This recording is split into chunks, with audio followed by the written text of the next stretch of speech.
नमस्कार, स्वागत है आपका वी टाइम न्यूज पर और आपके साथ मैं हूं पहली चौहान। बढ़ते हैं खबरों की ओर।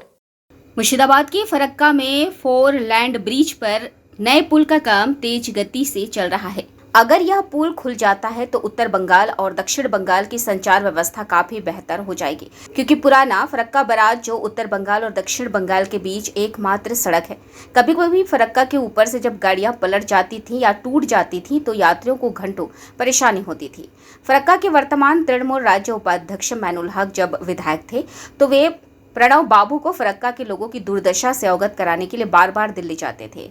वह प्रणव बाबू को फरक्का के लोगों की दुर्दशा के बारे में बताते थे। श्री हक का मानना था कि उत्तर बंगाल और दक्षिण बंगाल के बीच संचार के लिए या लोगों के लाभ के लिए एक नए पुल की आवश्यकता है। इसलिए मैनुल हक की बातों का जवाब देते हुए प्रणव मुखर्जी ने पुल के काम को अनुमति देने का अंतिम निर्णय लिया। फिर टेंडर जारी किया गया। नए फरक्का पुल का काम शुरू हो गया है।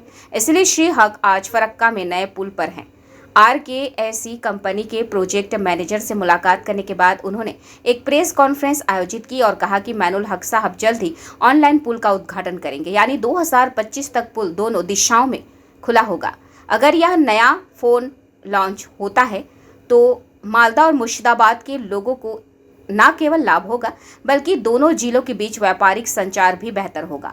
यात्रियों को अब फरक्का ब्रिज पर घंटों खड़ा नहीं रहना पड़ेगा, जिससे उत्तर और दक्षिण बंगाल के लोग राहत की सांस लेंगे। फरक्का के 5 बार विधायक और प्रदेश अध्यक्ष मैनुल हक ने कहा कि प्रणव बाबू के नेतृत्व में विधायक रहते हुए जो काम कर पाए थे वह अब पूरा होने वाला है। मुझे बहुत गर्व और खुशी है कि मैं फरक्का के लोगों के लिए कुछ कर पाया हूँ।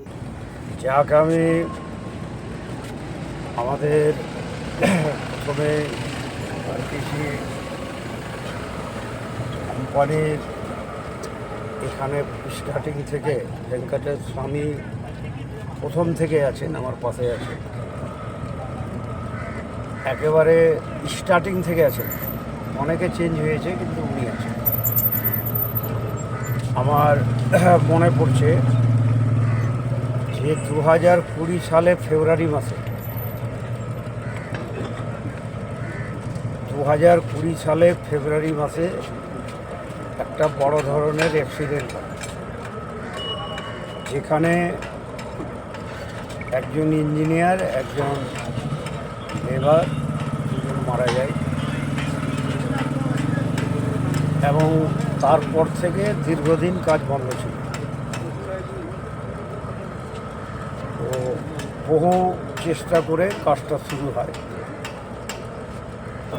আমরা ধন্যবাদ জানাবো তৎকালীন আমাদের যিনি জঙ্গিপুরের সাংসদ ছিলেন, যিনি আমাদের এখান থেকে নির্বাচিত হয়েছিল। পরে তিনি যেমন সরকারের একটা গুরুত্বপূর্ণ দায়িত্বে ছিলেন, পরবর্তীকালে রাষ্ট্রপতি হয়েছিলেন, প্রেসিডেন্ট অফ ইন্ডিয়া প্রয়াত প্রণব মুখার্জি। তার একটা বড় অবদান আছে। আপনারা সকলে জানেন যে এই নতুন ব্রিজ করার জন্য প্রথমে ব্রিজের পার্শ্বে, বর্তমান যে ব্রিজটা আছে তার পার্শ্বেই এটা হওয়ার কথা ছিল। যে কোনো কারণে হোক, এক্সপার্ট যারা, একদিকে ওয়াটার রিসোর্স দপ্তর অর্থাৎ জলসম্পদ দপ্তর, মিনিস্ট্রি থেকে এবং তাদের এক্সপার্ট এবং ন্যাশনাল হাইওয়ে, এরা সবাই মিলে সিদ্ধান্ত নিয়েছিল। কারণ ওর পার্শ্বে হলে তো অনেক আগে হয়ে যেত। যেহেতু সেটা সম্ভব ছিল না, যে করলে এটা নতুন করে করতে হবে, তাই দেরি হয়েছে। কারণ আপনাদের স্মরণ করিয়ে দিচ্ছি, 2008 সালে ঠিক উমরপুর মোড় এবং শেখ দিঘির মাঝামাঝি এই ন্যাশনাল হাইওয়ে, অর্থাৎ তখন ছিল NH 34, তো 2008 সালে 4 লেনের কাজের সূচনা হয়েছিল। তারপরে আমাদের একেবারে বারাসত থেকে ডালখোলা পর্যন্ত 4 লেনের কাজের সূচনা হয়েছিল। বহু সময় লেগেছে, বহু সমস্যা ছিল। একদিকে ইনক্লোজমেন্ট সরানো, জমি অ্যাকোয়ার করা, বহু রকম সমস্যা দেরি হয়েছে, কিন্তু 4 লেন কাজ প্রায় বলা যেতে পারে কমপ্লিট। 4 লেনের আর কোনো সমস্যা কোথাও নেই। ডালখোলা পর্যন্ত ওটাও ক্লিয়ার হয়ে গেছে। এখন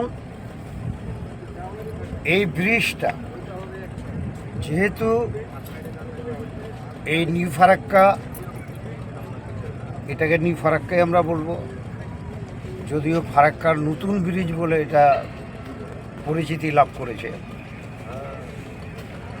তো এই ব্রিজ অর্থাৎ ব্রিজ সহ যে রাস্তা, এটা চালু হয়ে গেলে অন্তত 20 থেকে 25 মিনিট সময় আমাদের কমে যাবে। 20 থেকে 25, এটা आध घंटाও बला যেতে পারে।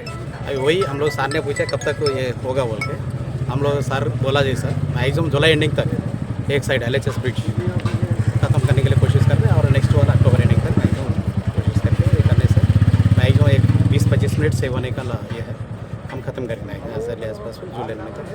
कब तक खत्म बोल के पूछा था हम लोग, वही हमारा काम का पोजिशन तो मैक्सिमम LHS से खत्म हो गया, थोड़ा फिनिशिंग वर्क है वो खत्म करके जुलाई एंडिंग तक हम लोग। वी टाइम न्यूज़ के लिए मुर्शिदाबाद से मिलन सरकार की रिपोर्ट।